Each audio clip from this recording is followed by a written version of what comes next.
Que el eterno Dios Todopoderoso derrame sus bendiciones sobre ti, sobre tu vida y sobre tu familia y en general sobre la humanidad.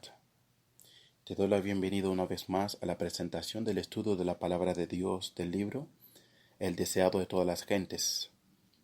Capítulo 5. La dedicación en Evangelio para Todos. Yo soy Saint-Fort Simón. Como 40 días después del nacimiento de Jesús, José y María le llevaron a Jerusalén para presentarlo al Señor y ofrecer sacrificio. Ello estaba de acuerdo con la ley judaica, y como sustituto del hombre Jesús debía conformarse con la ley en todo detalle. Ya había sido sometido al rito de la circuncisión, en señal de su obediencia a la ley. Como ofrenda a favor de la madre, la ley exigía un cordero de 1 año como holocausto y un pichón de paloma como ofrenda por el pecado. Pero la ley estatuía que si los padres eran demasiado pobres para traer un cordero, podían aceptarse un par de tórtolas o de pichones de palomas, uno para holocausto y el otro como ofrenda por el pecado. Las ofrendas presentadas al Señor debían ser sin mácula. Estas ofrendas representaban a Cristo, y por ello es evidente que Jesús mismo estaba exento de toda deformidad física. Era el Cordero sin mancha y sin contaminación. Esa cita que aparece en 1 de Pedro 1:19. 1 de Pedro capítulo 1, versículo 19. Su organismo físico no era afeado por defecto alguno. Su cuerpo era sano y fuerte, y durante toda su vida vivió en conformidad con las leyes de la naturaleza, tanto física como espiritualmente. Era un ejemplo de lo que Dios quería que fuera toda la humanidad mediante la obediencia a sus leyes. La dedicación de los primogénitos se remontaba a los primeros tiempos. Dios había prometido el primogénito del cielo para salvar al pecador. Este don debía ser reconocido en toda la familia por la consagración del primer hijo.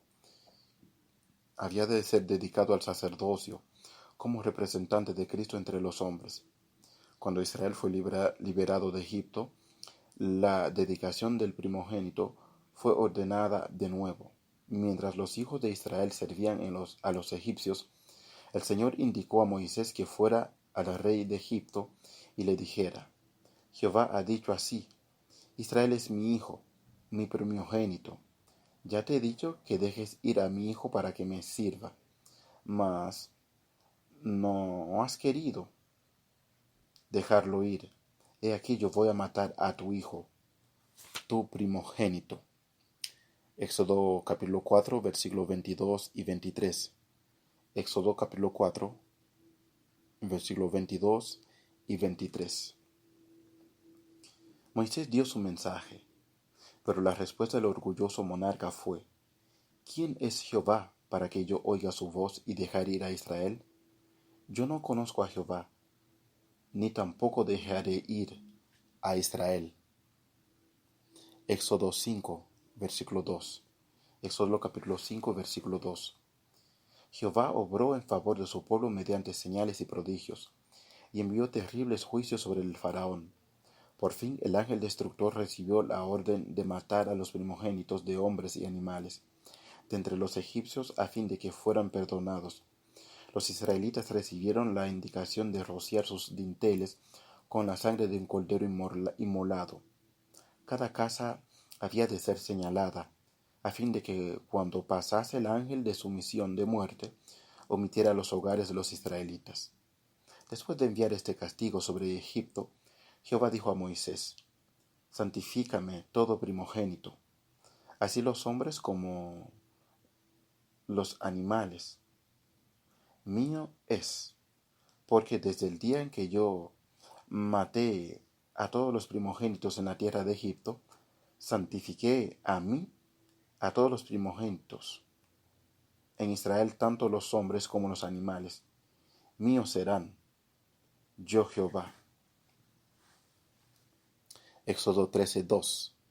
Éxodo capítulo 13, versículo 2. Una vez establecido el servicio del tabernáculo, El Señor eligió la tribu de Leví en lugar de los primogénitos.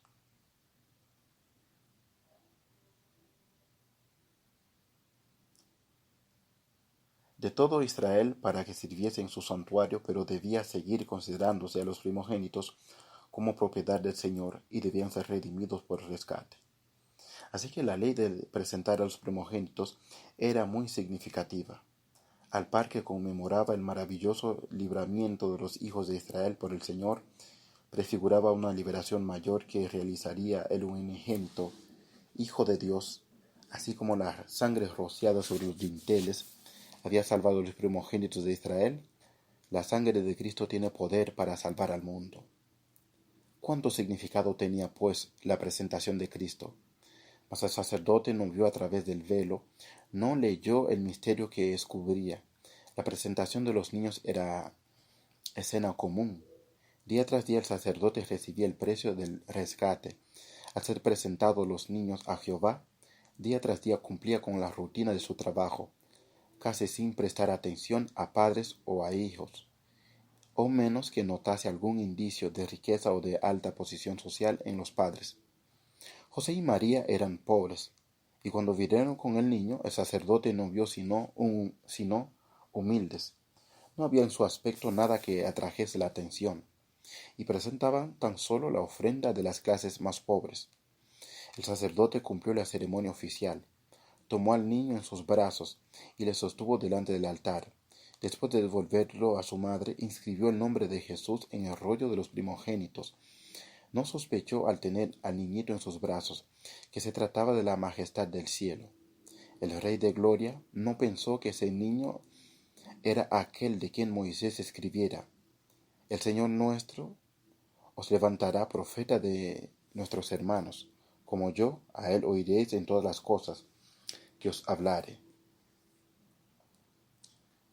Esa cita que aparece en Hechos, capítulo 3, versículo 22. Hechos 3, versículo 22. No pensó que ese niño era aquel cuya gloria Moisés había podido ver, pero el que estaba en los brazos del sacerdote era mayor que Moisés. Y cuando dicho sacerdote registró el nombre del niño, registró el nombre del que era fundamento de toda la economía judaica. Este nombre había de ser su sentencia de muerte, pues el sistema de sacrificios y ofrendas envejecía. El tipo había llegado casi a su prototipo, la sombra a su sustancia. La presencia visible de Dios se había apartado del santuario, mas el niño de Belén estaba velada la gloria ante la cual los ángeles se postraron. Este niño inconsciente era el simiente prometida, nada señalada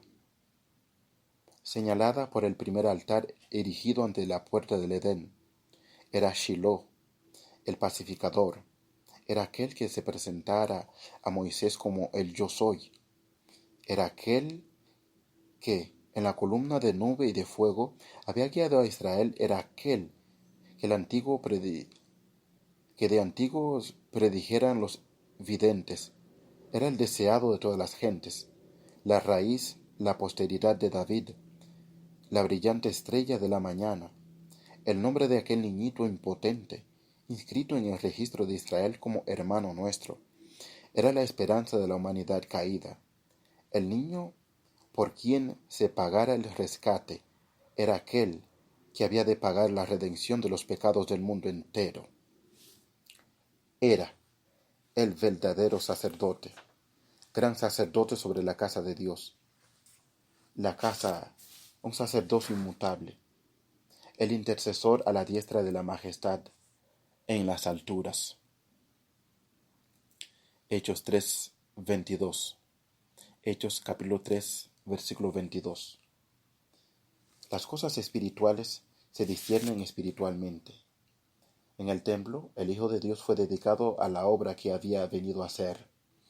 El sacerdote lo miró como a cualquier otro niño, pero aunque él no era sacerdote, pero aunque él no vio ni sintió nada insólito, el acto de Dios al dar a su Hijo al mundo no pasó inadvertido.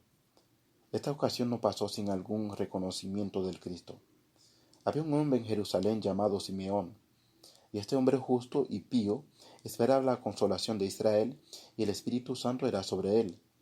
Y había recibido la respuesta del Espíritu Santo que no vería la muerte antes que viese al Cristo, el Señor.